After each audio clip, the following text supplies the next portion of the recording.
Assalamualaikum warahmatullahi wabarakatuh. Good morning, my students. Today we study Unit 3 about digestive system in Bahasa Sistem Pencernaan. Actually, we have studied this unit when you were 4th grade, so it's only repetition. So I think it will be easy for you to understand. But for 5th grade, you will study about digestive system more detail. We not only study the part, but also the illness that relate to digestive system, and then also the digestive system of some animals. So for 5th grade, you will study more detail. Today we will study the part of digestive system. Okay, the next slide. What happened to the food after we eat? The first question, what happened to food after we eat? We know that our body need nutrient. We know that our body need nutrient. So we need the simple substance. Yang tubuh kita butuhkan itu simple substance, sari-sari makanan. Not the food that hasn't processed. We need the nutrient. We need the simple substance. So how could the food be simple substance? How could the food be the nutrient? By the process in digestive system. So the food be nutrient by process in digestive system. So we need the digestive system to process the food become simple substance or nutrient. Now look at the definition of digestion. Digestion is the process in which the food we eat is broken down into simple substance. Look at the green written. The food change into simple substance that are small enough to enter the bloodstream. So we need to process the food be simple substance so it can enter the bloodstream. Jadi kenapa harus diproses? Because it will enter the bloodstream. So they have to change into simple substance. Jadi harus dirubah food ini. How could we change?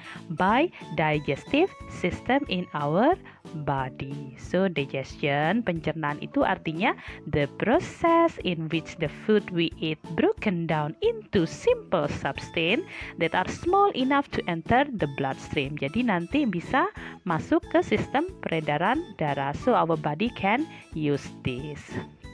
This is the definition.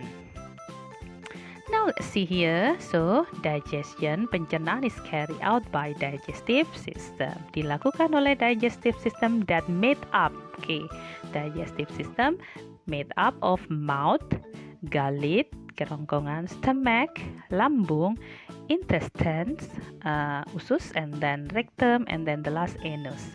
Yeah. So this is the part of digestive system that we will study today. The first part of digestive system that we will study is the mouth. We know that in the mouth there are teeth that has function to chew food, mengunyah makanan, and then there is saliva to air ludah that has function to soft the food, memperhalus, memperlembut makanan. In the saliva there is the digestive juice, ada what that we call enzyme that also help to digest the food. And then the next part is the tongue that roll the food. So the teeth, the saliva with the enzyme, and then the tongue will help each other to digest the food. After that, from the mouth, the food will go to the gullet. In bahasa we said kerongkongan. Okay, the gullet is the tube that connect the mouth to the stomach. So this is the connector, the mouth to the stomach. We call gullet or kerongkongan.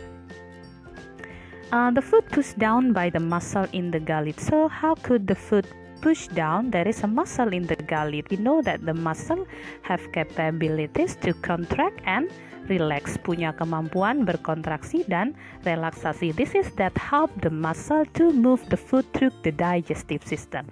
You can see the picture. Okay, the muscle contract and then the muscle relax. It make the food move through the digestive system. So it help by muscle. As food move, ketika bergerak, the food also digest by digestive juice. Dia juga dicerna oleh enzyme that I said just now. Okay, and then the next part of our digestive system after go to the gullet, and then it will continue to the stomach, or in bahasa lambung. Okay, the movement of this muscular bag. Look at in this book, it said that the stomach is the muscular bag, kantung muscle. Jadi, it also have capabilities to contract and relax. Berarti punya kemampuan kontraksi dan relaksasi. The movement of this muscle break down the food into smaller pieces. So, lagi-lagi this is the job of muscle that make the food break down into smaller pieces. Jadi lebih kecil lagi. After that, the food is mixed with a gastric juice. So, gastric juice lagi-lagi about the enzyme that contain digestive juice. The gastric juice, this is the combinations of hydrochloric acid. Maybe you study this in IPA. Hydrochloric acid, it's mean HCl, and then also lipase and then pepsin. This is the gastric juice. So it combinations of lipase and then pepsin and also hydrochloric acid or HCl. The food in the stomach mixed with the gastric juice. After that, okay, the food in the stomach for about 2 up to 6 hours. So it can be 2 up to 6 hours. It depends on the food that you chew. When you give the food that are soft enough for the stomach, of course the stomach will do its job faster. So you have to chew it well before it come to the stomach. And then the next part of digestive system is the small intestine, usus halus. Small intestine, usus halus. What happened in the small intestine? Okay, the food pass into this long muscular tube. Again, it's about the muscular tube, small intestine. It's a muscular tube. And then more digestive juice are mixed. Lebih banyak lagi di sini digestive juice-nya yang dicampurkan. And then this is the end of the digestion. So it's mean in this part in the small intestine, the food are smaller enough to enter the bloodstream. Jadi pencernaannya sudah selesai. So it's mean in the small intestine the food be a simple substance are small enough to enter the bloodstream. And then after the small intestine, and then the last is the large intestine, usus besar. In the large intestine, the undigested food with water and mineral pass into the large intestine. So, not all the food are digest. Tidak semuanya digested, bisa dicerna. That undigest will enter the large intestine with water and also mineral. And then water and also mineral are absorbed and the solid left behind as a feces. Jadi water sama mineralnya diserap, and then the solid padatannya, kotorannya nanti dikeluarkan sebagai feces. Ini yang kita kenal sebagai kotoran, feces ya.